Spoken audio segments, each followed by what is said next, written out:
Assalamualaikum warahmatullahi wabarakatuh. Alhamdulillah alamin, hamdan na'imin, hamdan syakirin, hamdan yuafi ni'amahu wa yukafi'u mazidah, amma ba'du. Alhamdulillah alamin, teman-teman bertemu lagi dengan saya Tika. Kali ini kita akan membahas tentang akuntansi lembaga amil, zakat, infak, dan sodakoh.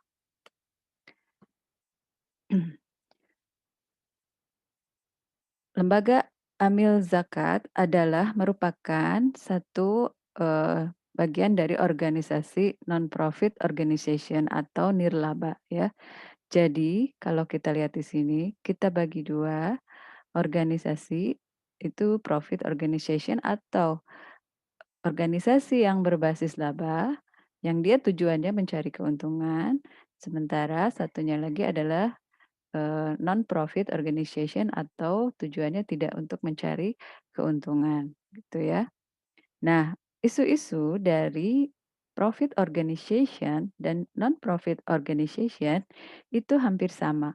Jadi, karena mereka, menggunakan uang masyarakat ya, terutama untuk lembaga keuangan, maka perlu mereka untuk, bersifat amanah dengan cara mencatat semua,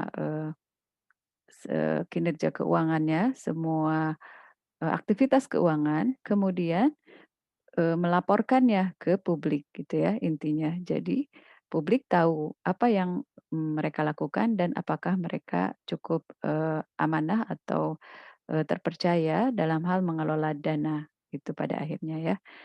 Nah, akuntansi yang digunakan untuk profit organization adalah akuntansi komersil.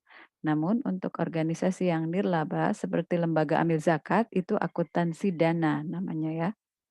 Nah, isu-isu di sini memang adalah isu masalah kepercayaan ya.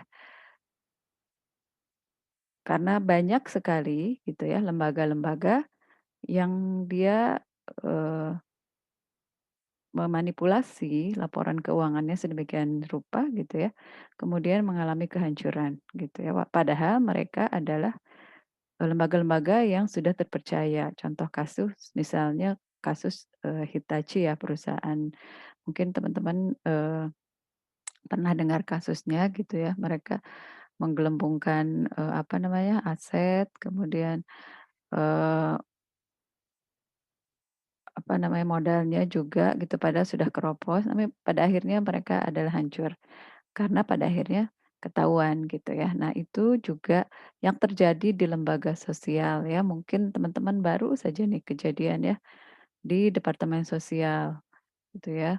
Nah padahal itu adalah, lembaga yang sangat diharapkan oleh rakyat, lembaga negara gitu ya, bisa terjadi juga gitu. Jadi memang isunya adalah sebetulnya bagaimana, lembaga tersebut amanah atau, terpercaya dalam, mengemban dana masyarakat gitu ya. Nah, dari sekian banyak, epistemologi ilmu gitu ya, kalau misalnya di institusi syariah, kita berharap bahwa, semua ilmu kita sandarkan kepada Allah ya, karena ber ber beda ber apa namanya, bersumber dari Allah ya. Nah, salah satu, cara agar kita pengingat gitu ya, agar, semua lembaga keuangan syariah itu, eee amanah gitu adalah salah satunya adalah sifat Allah yakni al-muhsyi atau berasal dari kata hasaya yang artinya menghitung dengan teliti dan terperinci gitu ya. Nah, kata al-muhsyi itu sendiri itu tidak ditemukan dalam Al-Qur'an ya, namun kata kerja dari nama tersebut terdapat dalam beberapa ayat. Misalnya dalam, surah Yasin ayat 12 dan Al-Mujadilah ayat 6. Jadi, di sini diterangkan bahwa Allah Maha mengetahui seluruh makhluknya dengan teliti dan terperinci. Dia mengetahui jumlah dan kadar seluruh ciptaannya dengan tepat. Dia mengetahui kadar dan rincian setiap kejadian yang telah sedang akan terjadi dengan tepat. Tidak ada sesuatu wujud kecuali Allah mengetahui kadar dan jumlahnya secara detail dan tepat gitu ya. Jadi pencatatan atau akuntansi yang kita lakukan itu kan dilakukan sedetail mungkin gitu. Salah satunya ini meniru sifat Allah gitu ya, karena, apa namanya, kita sebagai makhluknya harus mendekatkan diri meniru sedekat mungkin gitu ya. Misalnya kasih sayang dengan sifatnya Ar-Rahman, Ar-Rahim gitu ya. Nah, salah satu yang kita, jadi patokan gitu ya dalam, melakukan aktivitas akuntansi adalah sifat Allah yang, Al-Muhsyi ini gitu ya. Nah, Allah berfirman yang artinya, "A'udzubillahi minasyaitonirrajim." Pada hari ketika mereka dibangkitkan Allah semuanya, lalu diberitakannya kepada mereka apa yang telah mereka kerjakan. Allah mengumpulkan pencatat amal perbuatan itu. Padahal mereka telah melupakannya dan Allah Maha menyaksikan segala sesuatu. Ya, ini juga senada dengan, ayat dalam surat Al-Kahfi ayat 49 gitu ya. Jadi memang pada hari perhitungan ini, kita akan ditanya gitu ya, apalagi kalau kita memegang dana, zakat gitu ya. Alangkah, baiknya, alangkah, apa namanya, Eee, amannya kalau kita melakukan pencatatan yang sesuai, yang teliti, yang terperinci karena itu merupakan dana dari masyarakat. Karena segala sesuatunya itu akan dipertanggungjawabkan, ya. Nah, adapun tadi kalau kita lihat ada perbedaan antara akuntansi dana dan akuntansi komersial ya, kalau kita lihat di sini tadi. Nah, ini kan, untuk organisasi yang profit itu akuntansinya akuntansi komersial ya. Nah di sini persamaan akuntansinya adalah aktiva atau aset itu sama dengan kewajiban ditambah ekuitas. Nah untuk akuntansi dana sedikit terdapat perbedaan karena kan memang mereka, bukan tujuannya untuk, mencari keuntungan ya. Nah jadi aktiva itu sama dengan kewajiban ditambah saldo dana. Nanti kita akan pelajari ini lebih detail. Nah, untuk sementara kita lihat dulu apa sih perbedaan akuntansi dana dan akuntansi komersial, ya. Nah, tujuan utamanya adalah untuk mengukur pelaksanaan anggaran yang telah ditetapkan itu untuk akuntansi dana, ya. Sementara untuk, akuntansi komersial itu mengukur tingkat keuntungan. Jadi tadi memang ya, perbedaannya kalau di akuntansi dana kan dia untuk lembaga yang non-profit. Jadi dia, ingin mengukur bagaimana sih pelaksanaan anggaran yang telah ditetapkan, bagaimana penyaluran zakatnya, bagaimana penyaluran infak sedekahnya, seperti itu ya. Nah ini bisa terdiri dari satu entitas atau lebih dari satu entitas atau beberapa jenis dana. Sementara akuntansi komersial itu, biasanya itu satu entitas akuntansi, misalnya akuntansi jasa, akuntansi dagang gitu ya, itu satu saja. Nah kemudian transaksi pengeluaran atau penerimaan real account dilaporkan baik dalam laporan neraca maupun laporan aktivitas. Nah kalau untuk akuntansi komersial, transaksi pengeluaran atau penerimaan real account itu tidak dilaporkan dalam laporan aktivitas. Kalau ini bisa real account ya.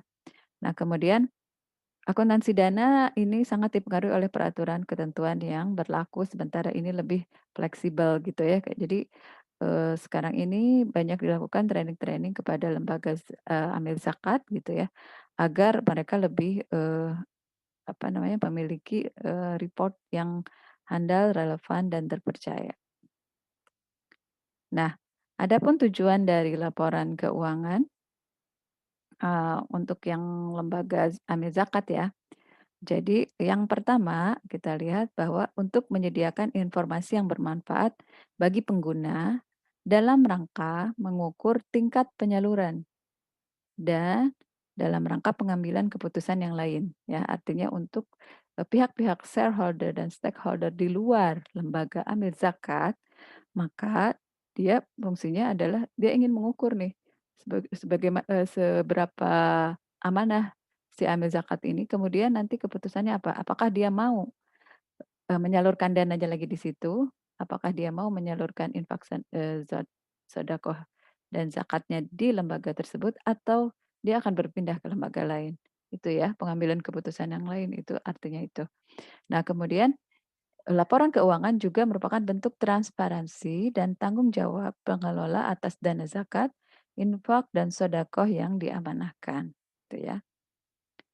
Nah, kemudian, eee, mungkin teman-teman nanti bisa membaca di standar pelaporan keuangan lembaga zakat yang sudah saya berikan di kuliah pertama, ya, tentang PSAK, 109 untuk khusus untuk zakat. Nah, di situ Eee, dirinci gitu ya, makanya saya mencoba rangkum di kuliah ini apa-apa saja yang penting yang harus kita apa namanya, kita ketahui di PSAK 109 itu. Jadi secara lebih lengkapnya nanti teman-teman baca di PSAK. Saya mencoba merangkumnya dalam satu kuliah ini gitu ya, mana, poin-poin yang pentingnya saja. Nah, standar akuntansi keuangan (SAK) adalah standar praktik akuntansi yang digunakan di Indonesia, yang disusun oleh Dewan Standar Akuntansi Keuangan yang dibentuk oleh Ikatan Akuntansi Indonesia. Jadi di Indonesia kan ada IAI ya, Ikatan Akuntansi Indonesia. Nah, mereka membentuk tim yang disebut Dewan Standar Akuntansi keuangan. Nah, ahli ahli inilah yang merumuskan bagaimana standar praktek akuntansi itu dalam, apa namanya, PSAK. Jadi di sini standar nih ya, standar tertuang dalam PSAK gitu ya. Jadi PSAK itu apa? Pedoman Standar Akuntansi Keuangan gitu ya. Ini produk dari si ahli-ahli tadi yang berkumpul untuk merumuskan gitu ya. Nah, apa saja gitu yang diatur di situ adalah dia mengatur pencatatan, penyusunan, perlakuan, dan penyajian laporan keuangan, gitu ya, agar nanti terjadi keseragaman di setiap lembaga amil zakat. Apa manfaat keseragaman? Itu adalah, si laporan keuangan tadi itu bisa diperbandingkan satu sama lain ya.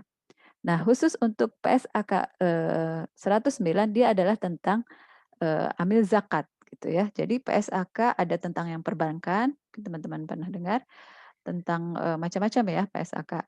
Untuk perbankan syariah, kalau nggak salah nomor 59 ya, sampai nomor sekian itu disusun tuh, apa namanya, akuntansi, mudharabah, murabahah, dan lain-lain. Nah, khusus untuk lembaga amil zakat, yang kegiatan utamanya adalah menghimpun dan menyalurkan dana zakat, infak, dan sedekah, maka PSAK yang digunakan adalah PSAK 109.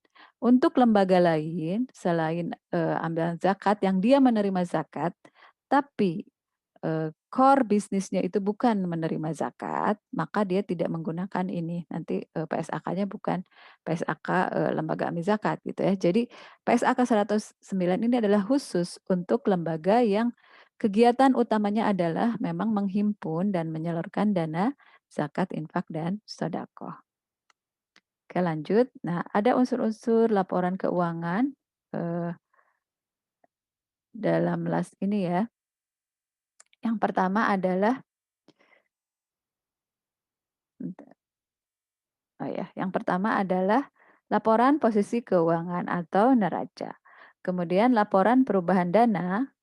Nah, ini kalau laporan keuangan neraca itu kan teman-teman sudah lebih familiar ya. Kalau laporan perubahan dana, ini adalah seperti laporan laba rugi di laporan yang apa namanya, lembaga, non-zakat gitu ya, lembaga komersil, maka dia laporan laba rugi. Kalau di eee, kalau di amil zakat dia namanya laporan perubahan dana. Artinya dia selisih antara penerimaan dana zakat dan penyalurannya gitu ya. Jadi bukan laba rugi, tapi dia penyaluran dan, penerimaan. Nah, kemudian laporan perubahan aset kelolaan, ini seperti laporan perubahan modal mungkin ya kalau di laporan, komersial, kemudian laporan arus kas dan catatan atas laporan keuangan.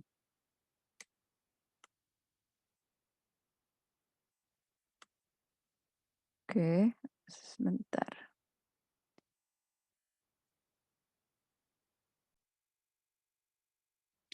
Nah, baik kita lanjutkan.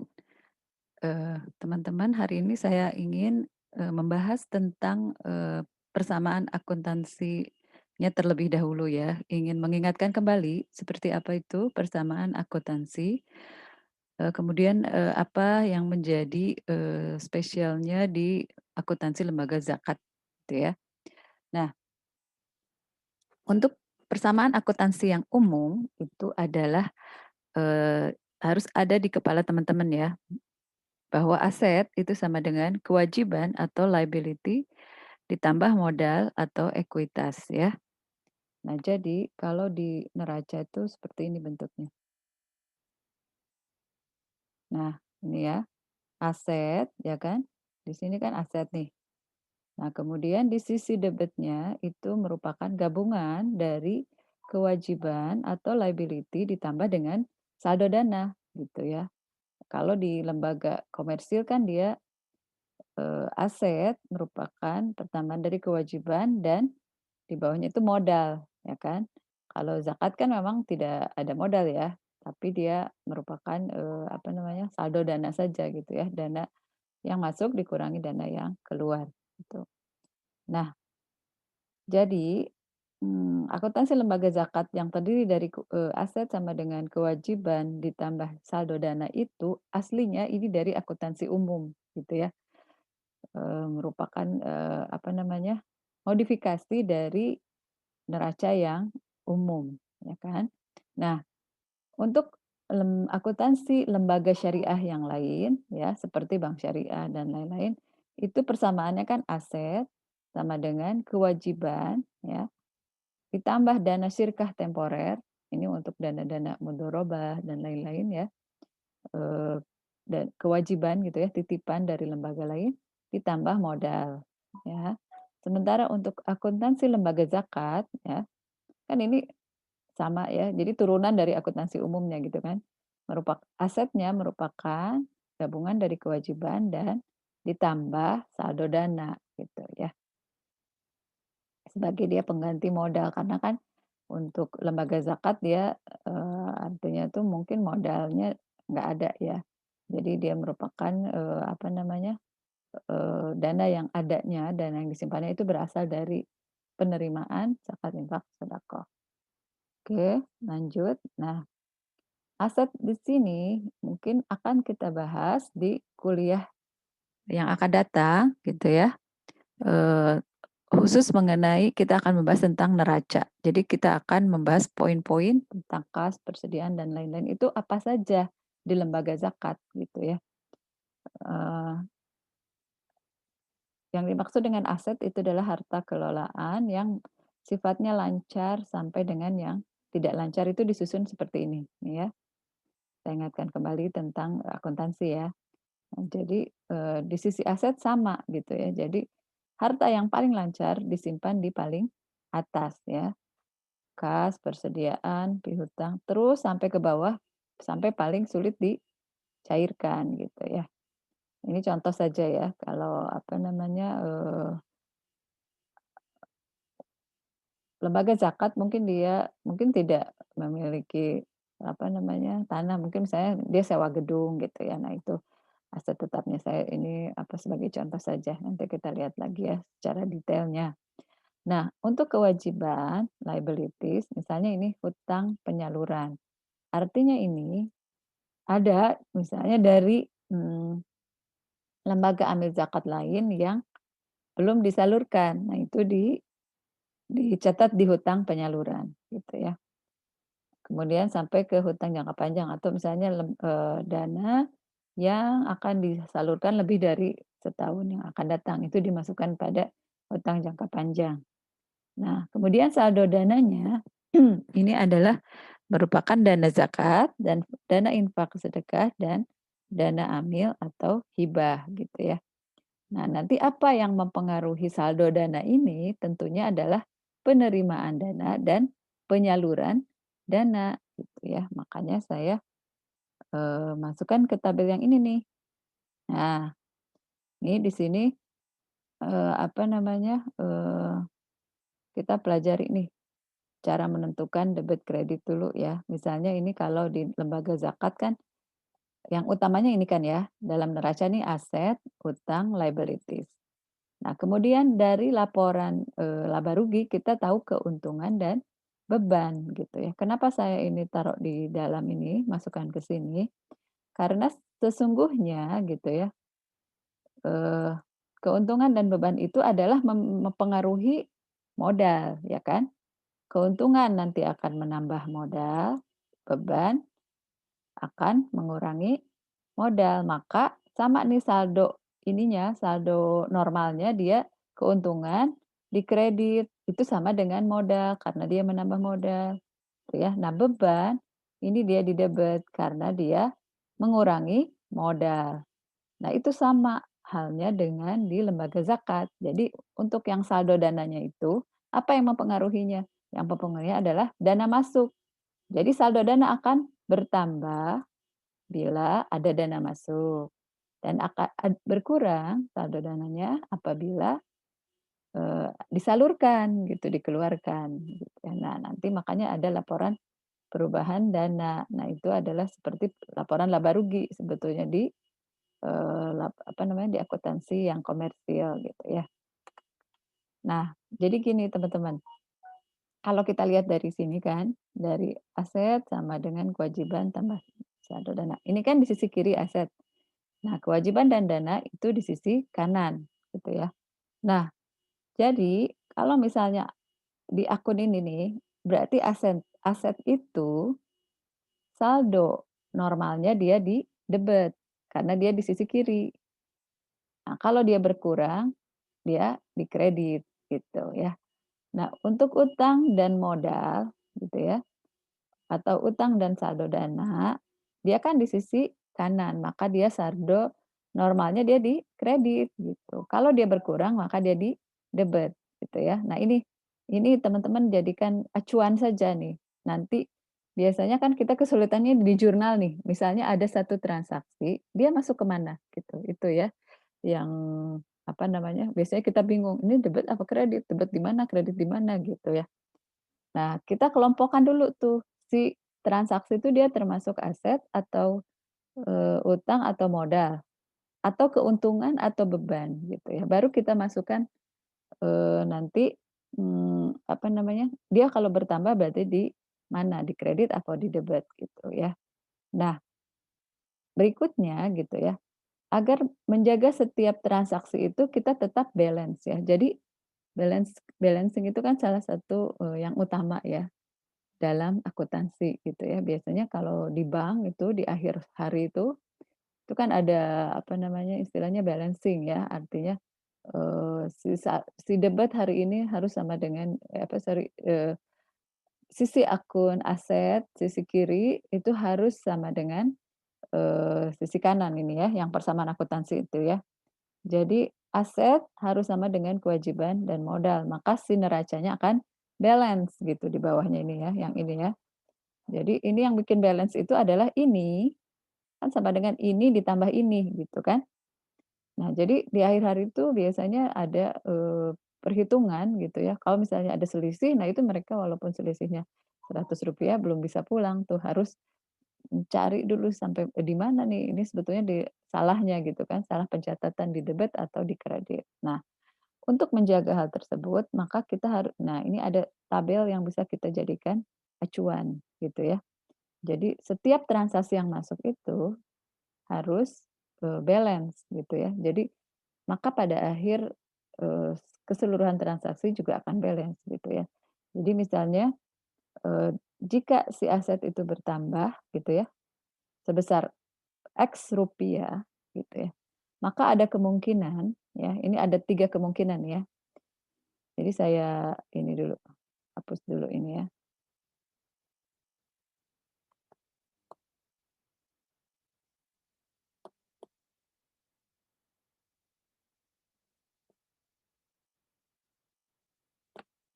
ya.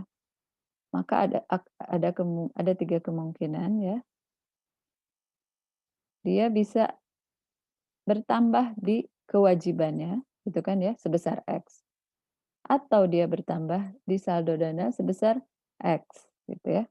Bisa di sini atau di sini, ya kan, besar X, gitu ya. Kalau ini sudah oke deh, di sini plus X gitu ya, dan di sini plus X, maka sudah balance kan, dia udah oke gitu ya, pencatatan kita udah benar. Nah, kalau dia di sini berkurang, ya kan, bisa jadi dia di sini berkurang. atau di sini berkurang. Tadi juga gitu ya. Tuh, perhatikan saja yang mana yang ini ya, yang apa namanya, membuat balance-nya gitu. Atau bila di sini bertambah berkurang ya, di satu sisi gitu ya. Jadi di sisi aset saja dia misalnya gini, kas debit kas, lalu muncul, apa ya, misalnya peralatan. Jadi kita membeli peralatan, maka kita akan, eee, kredit kas, ya kan, kemudian mendebet peralatan, maka dia akan bertambah dan berkurang di sisi aset. Kalau misalnya dia udah di sini, berarti di sini tidak lagi, gitu kan. Di sini juga tidak lagi, karena dia udah balance kan, misalnya di sini ditambah sebesar X, lalu di sini berkurang sebesar X, maka dia nol dan di sini akan balance gitu, tidak harus merubah sisi kewajiban dan saldo dana gitu ya. Cukup dia merubah di sini ya. Contoh kasusnya kita akan lihat ya. Ya ini contohnya masih dalam, keuangan komersial ya. Misalnya yang pertama, dibeli perlengkapan secara tunai seharga XXX gitu ya. Nah, maka berarti yang terjadi adalah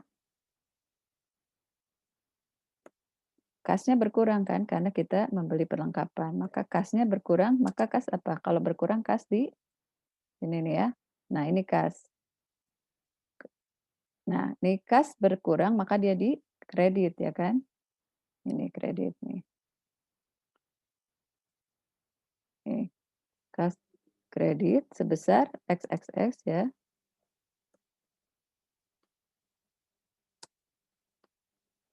Nah, apa yang didebet? Yang didebet adalah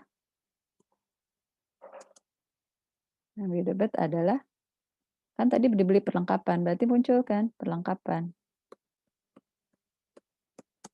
Nah, ini sebesar XXX juga. Nah, kita sudah punya, debit dan kreditnya.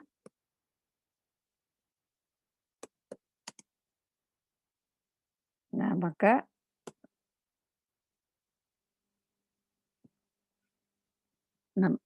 kalau misalnya sudah, kredit dan debitnya sebesar XXX, nih kita lihat di sini ya, dia di debit dan kredit di sisi yang sama gitu kan, maka dia akan balance gitu ya. Debit perlengkapan, kredit kas di sini. Oke, lanjut ke contoh berikutnya.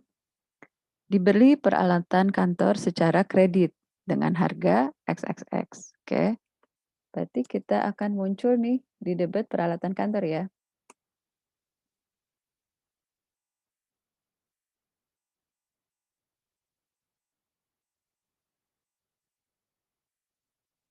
Nah, kasnya berkurang tidak?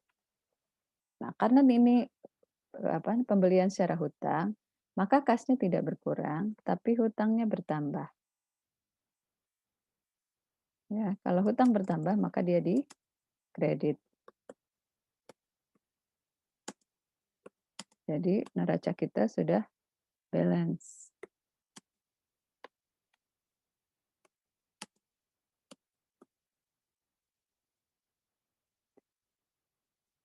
Nah, perlengkapan debit sebesar XXX, hutang di kredit sebesar XXX. Di sisi mana berarti?